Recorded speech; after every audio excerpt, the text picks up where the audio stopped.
Hello everyone, welcome to the channel. I are Aries. My name is Chelsea and this is the channel where we do all Aries readings. And we're going to do a quick energy reading on what you need to know right now. I'm going to pull one oracle message here from the Wisdom of the Oracle. Okay, then I'll do the overall energy with the Fairy Tarot.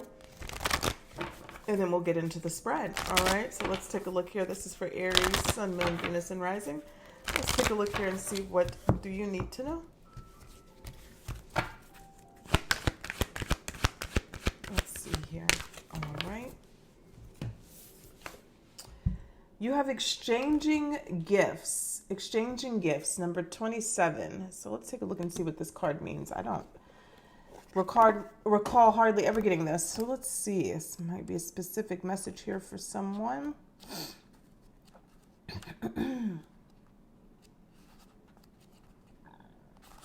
Let's see.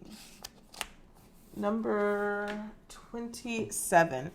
It says the law of giving and receiving, currency, trade-offs, weighing costs and determining value. The Oracle's message here says you're entering into a productive and enriching time when all manner of opportunities are being offered to you. You have everything you need to seize them.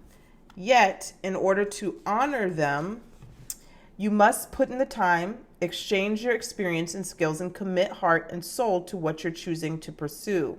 You can do it. You have what it takes to be successful if you align with the law of giving and receiving. You must engage in a dance of give and take, push and pull, doing and being. And if you let fear guide your choices, you could deplete yourself or create an imbalance. This is not a time to just do. Use your currency wisely and be mindful of the value others bring to your life. Oh, wow. This is really good. Okay. Let's take a look at the relationship message actually too, because I think this is a very powerful message. It says, love is an exchange of life force, energy between two beings. It grows exponentially. And when it's reciprocated, you must give and receive in order for love to flourish and abundance to flow between you. Spirit wants you to start accepting all the blessings waiting for you, as well as offer the same gift in return. Open your heart and allow it to be filled. Let love in and let it flow out of you too. Love is truly yours today. The prosperity message says, all your hard work and efforts, your commitment to learning, creating, and spending your time wisely pay off in ways you may not have been anticipating. The gifts of your time, your ideas, and the energy of your intentions are being reciprocated by the universe, which is sending you signs and signals, aligning synchronistic meetings and opportunities to bring your success and more. Everything is an exchange. Keep doing what you're doing.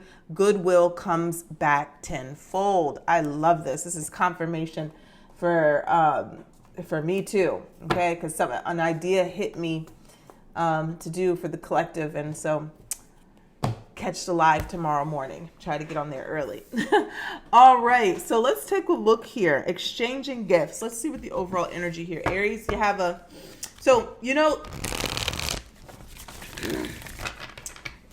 obviously we've heard this many times, and I just saw it on my timeline. I love this because when I do readings, I don't know what's about to come out, but I will see things before I do a reading, and I'm like, oh, it just catches my attention more than something else. And then when I'm doing the reading, and then this energy is coming out, and I'm like, oh, those are the little signs that Spirit sends me before I even know what they're talking about, what they're even meaning. And all today, I kept seeing little things about, not expecting anything in return when you do things for others, and giving with a pure heart. Just little messages like that, and that theme all day today.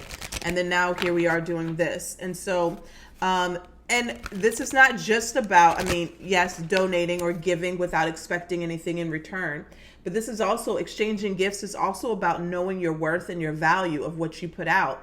And in particularly in relationships, making sure that it's a fair, reciprocated energy, okay? In love, in business, and, in partnerships, but in teachings, but also when you are, you have a specific talent, you have a specific talent. Sure, you are making money off of it. You're it's a business, it is. But then think about sometimes about just giving or gifting, right? Donating in some areas, and it doesn't even always have to be around what you do as far as for work. I was just looking at something also that aligned with this right before. Some channel I just went across, or a post, and the guy was showing him and his wife how they plant food, lettuce, tomatoes, herbs, all kinds of things. And I saw somebody in the comment section said, what do you do with the leftover produce that you don't consume or get rid? And they said, do you sell it? And he said, no, I give it away. And some people with a limited thinking may think, well, you can make money off of that, but you probably, if you expand your consciousness and you know about law of giving and receiving, those people probably want for nothing, just by simply giving away things, especially food, that can help somebody in a time of need. I've noticed in my life when I tithe consistently, I want for nothing. It has nothing to do with YouTube. This was even before YouTube, when I worked a 9 to 5. When you tithe and you give money back, it doesn't have to be your church, just 10% somewhere that is near and dear to your heart, you will want for nothing. Your money will stretch in ways that you can't even explain. It's supernatural. Okay? So let's take a look here. Holy Spirit, Spirit guides and angels, please allow me to deliver a clear message here for the Aries collective. Actually, just reminds me of one of our subscribers, our moderators. Actually, Allie told me a story that where giving has blessed her life. So Allie, if you watch this, you can drop a line in the comment section and I'll pin your story. Let's take a look here. All right, that's enough.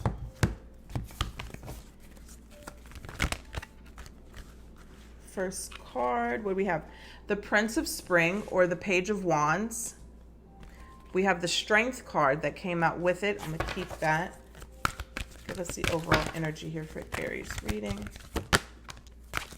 We have the Two of Wands.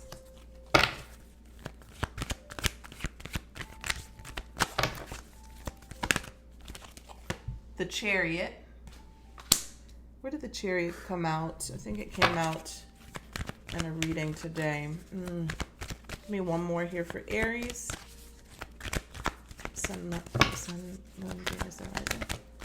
Oh, a few more came out. Okay. The Ego and the High Priestess. Okay. The Prince of Wands. Charming, self-confident, passionate, restless, immediate action. A challenge you can successfully manage in a passionate relationship. Page of Wands energy, creation, creative, the beginning stages of something here where your passion sparks, okay? Some of you, it could even, and that's if it's like an entrepreneurial thing, but some of you, it could be meeting someone new who's very exciting, like a friend, communication. But this is you taking immediate action on some sort of inspiration that comes to mind.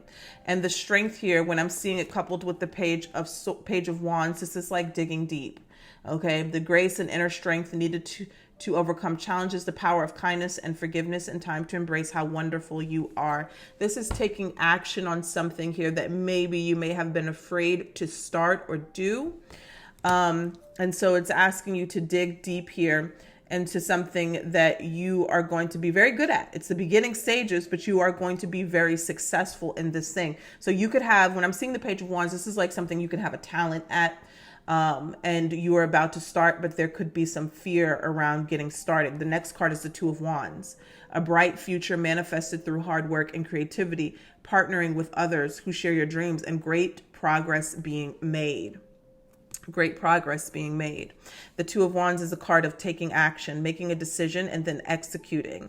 This is something here that you're being drawn to do, right? Because passion is that fire inside of you that ignites you. You're being drawn to do it. It's not something on a whim. This is something that is calling to you. So you just have to get out of this position of fear. And there could also be someone along the way that you can partner with. What was that? In the financial section of the weekly, I think the overall energy was partnership as well. Then we have the Chariot. period. Success that comes from dedication, self-discipline, celebrating your accomplishments, and being in the spotlight. All right, beautiful energy here. So again, like I said, being successful at something. And then we have the ego and the high priestess. The ego here is the devil. It says the illusion of being trapped, placing too much importance on material items, and getting caught up in fear and worry. The high priestess, trusting your intuition, careful reflection before taking action, insights that come through meditation. So you know the energy that I'm getting here with this. So this is the ego and the high priestess, listening to your intuition. This is kind of speaking to collaboration. Maybe there's something that you're wanting to start and there's someone here who can help you, and maybe you can help each other. Now, this could be in a business. This could be just in a situation that you're trying to get, something that you're trying to get handled or get taken care of. But it screams more of something that you could be successful at: networking, exchanging gifts to prosper a community or a collective, coming together with someone who can help you in your career or your field. And then you may also have something to offer them. Okay, let's see.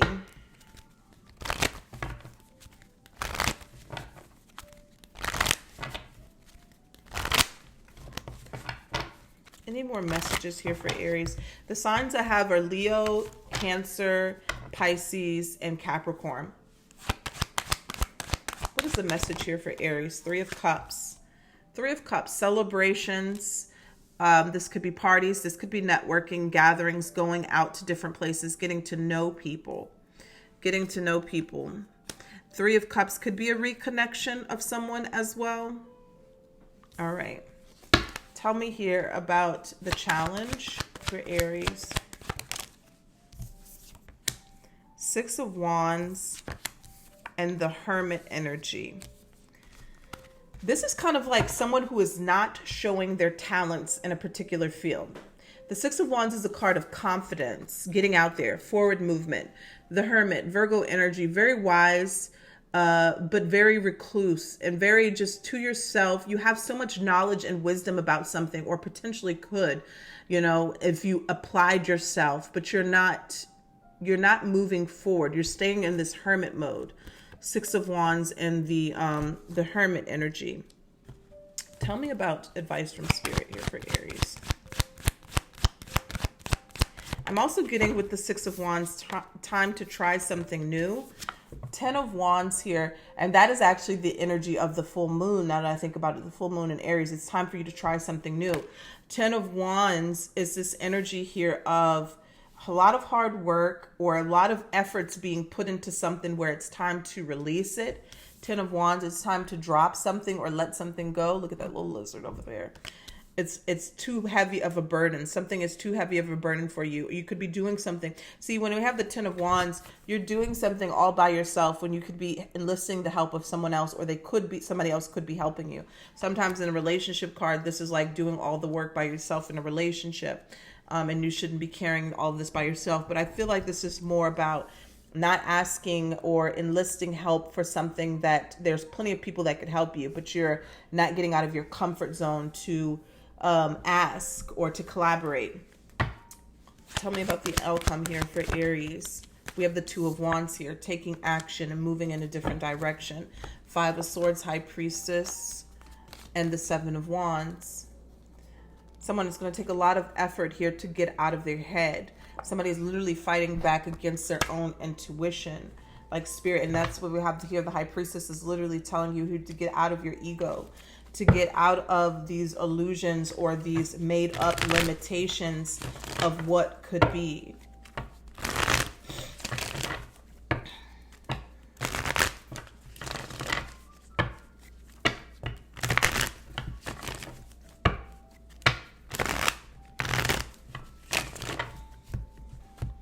Tell us about the Three of Cups.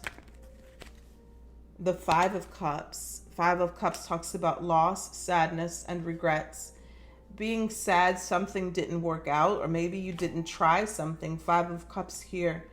Tell us about the Six of Wands and the Hermit energy.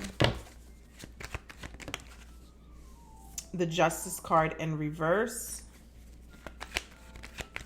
That's like an imbalance or something not being fair. So there could have been a situation where you were burned in the past by something or someone here, and that could keep you in this hermit mode, keeping you in this hermit mode, not to reach out, not to network, not to make friends, just trying to do everything by yourself because you went through a period of dealing with karmic energy, karmics, or people here where there was situations where something was not fair and not just.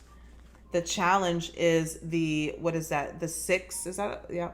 The Six of Swords, moving on to calmer waters mentally. What did I just say here about at the bottom of the deck? The Five of Swords and then the Six of Swords. Five of Swords being in your head and fighting back against your own intuition. And the Six of Swords is in the challenge position of needing to move on from that, okay? To being so much by yourself in your head. Look, the Five of Swords is at the bottom of the deck too. Needing to move on from that. Yes, we've all been, so this is about trauma, really. Trauma is stopping somebody from really acting out and their full potential and their full confidence. It's trauma, talents, and then the reminder that not everyone is bad, which sometimes in the world right now, it's very difficult to believe, but it is the truth. And really with the Six of Wands here, there's someone here who, at your highest, there is confidence. There is, when you feel safe and feel secure, there is a level of confidence to you in a particular field or subject or situation. You can have it, but there's something here about being reserved and staying to yourself because of something that has happened that was not fair and not just. But Spirit is asking you to move on from that, heal from that. Not everyone is going to be like that. And there could be people here or community that you're missing out on because of what may have happened to you. I'm seeing someone drowning in their emotions. Tell me about the Ten of Wands, the Ace of Cups, a new beginning, a new emotional connection. This could be a new relationship. This could be partnering with someone here where you're like in a romantic thing. And I've even seen that just by studying some things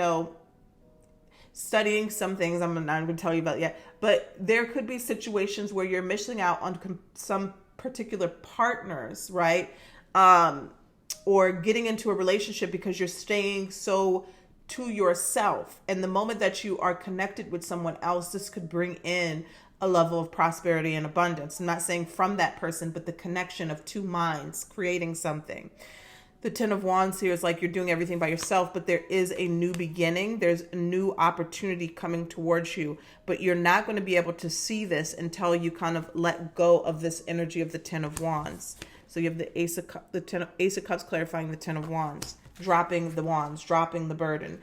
And you should do it, right? Because the Tower is at the bottom of the deck. If you don't, Spirit's going to be like forcing you to do this, forcing you to let go of something that you're carrying too much by yourself. Tell us about the Two of Wands and the outcome or in the near future.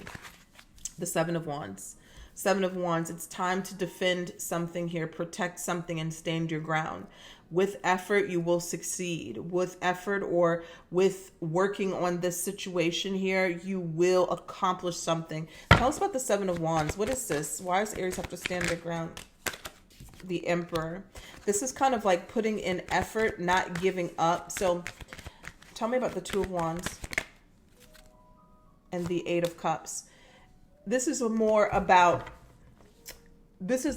like an emotional sense, mental sense. When I'm seeing the Eight of Cups, walking away from what no longer serves you, and the Two of Wands here, taking action on what fulfills you with the Emperor. You could be successful. You could be a boss. And the Seven of Wands. This is about really digging deep. Okay, Spirit is like, we're on your side. We're gonna help you, but you have to take the first steps, right? So, and I mean, this could be in any area of your life, but there's something here that maybe you've tried in the past and it didn't work out. But they're like, you really should put the effort into accomplishing this thing because it will. I think that somebody kind of like went into hermit mode because they were afraid of failure, or they dealt with someone who was dishonest, not trustworthy, and they kind of like, you said, you know what, I'm giving up on this thing. I'm giving up on this talent. I'm giving up on this gift, right? And something that just came to mind was like maybe somebody's doing music or something like that, and that could be very cutthroat type of industry, and maybe you've been burned, but it's like Spirit is saying, don't give up on your gift. You know, you have a gift that the world needs to see, right? And you can't let down one experience, allow one experience to let you down. Now, I'm just using one example. This could be in any different industry, any different thing. But that's kind of what it's giving. It's because with the emperor is the mastering of something, the boss of something here, being at the top of your game. And in order to get there, you have to get out of your emotions, or you have to get out of what happened of you. This is the Eight of Cups. You have to be able to walk away from that and let go of it and accept it as a learning experience and nothing more. Okay, the Seven of Wands is the energy of fighting, persevering, not giving up. You may slip and stumble a little bit, but you will overcome and you will have victory. Okay, and that's what the Chariot is saying as well. And you have the Two of Wands energy. You have to make a decision to move forward, and you will be successful. The High Priestess here and the ego energy is saying that you have to get out of your head in a negative sense. Okay. Yeah, let's clarify just the Five of Cups and the Three of Cups. The Moon, yeah. The Moon card can talk about hidden situations, hidden enemies, hidden, so somebody definitely could have done something to you where it really plagued on your mind, on your mental. The Two of Swords, you cut them out of your life, you blocked them out of your life, but it also kind of gave you this split mind. And when I say split mind, it's like you don't know who you can trust, you don't know who you could be in your life. The Magician, Queen of Cups, and the Queen of Pentacles. Excuse me. Emotionally manipulative, and definitely feels like around a work or creative situation. But you know what I'm seeing here? Clarify the Queen of Pentacles and the Queen of Cups. I'm hearing the word heavy hitters. Tell me about this Queen of Cups and Queen of Pentacles. Yep, the Lovers. So there's people who did you wrong, right? There's people who maybe mistook your kindness for weakness, took advantage of you. But I'm seeing two particular people come into your life, whether they're kind of their feminine energies, could be feminine, could be a man, but these people are coming into your life to help you. So it's like a season, and that's what's representing the Ten of Wands. And this is what Spirit is saying, the advice from Spirit. You have to let go of what happened. I'm getting like chills all over my head right now. Ooh, okay. I think that's like Spirit's way of giving me confirmation that I hit the nail. I feel like there's an energy where somebody is going through something where, even if it's not necessarily around talents or, it could be gifts and things like that. But I'm getting a sense that somebody was in a relationship, a friendship either, because there's a lot of people here. So it could be multiple people. It could be family, but particularly friendships where somebody betrayed your trust in some way. Sneaky energy is what I'm seeing with the Moon, the Five of Cups, and the Two of Swords. But it affected your trust to the point where Two of Swords energy is like having this split mind. Like you can almost never trust anybody again, or you feel like you can never trust anybody again. But with the Lovers, the Queen of Cups and the Queen of Pentacles here, and the Magician, there are new people. You have to, so what it's saying here is that you got to let that go. Okay. Bottom line is you have to work through it. You have to heal through it, do your shadow work, because you need to understand why that happened to you. You're going to have to dig deep, understand why it happened to you, and then heal through it. Because once you let that go, Spirit, God, the universe is replacing those people with better people. With the Lovers here, the Queen of Pentacles and the Queen of Cups energy, and the Magician, people who you can exchange gifts with, you can exchange energy with, who will be beneficial to you on your path. So it's like, yeah, these people hurt you, the other people hurt you, betrayed you, but better is coming in, better is being replaced for you. And this could be people who you work with, this could be friends, it's giving close people. I mean, and people you work with can be close. Maybe you're creating a project with somebody. So yeah, and I'm seeing that caused somebody to really kind of go within, but Spirit is saying, let that go. New is coming. Ace of Cups, new is coming in. All right. So that's what I have for you guys. Take care.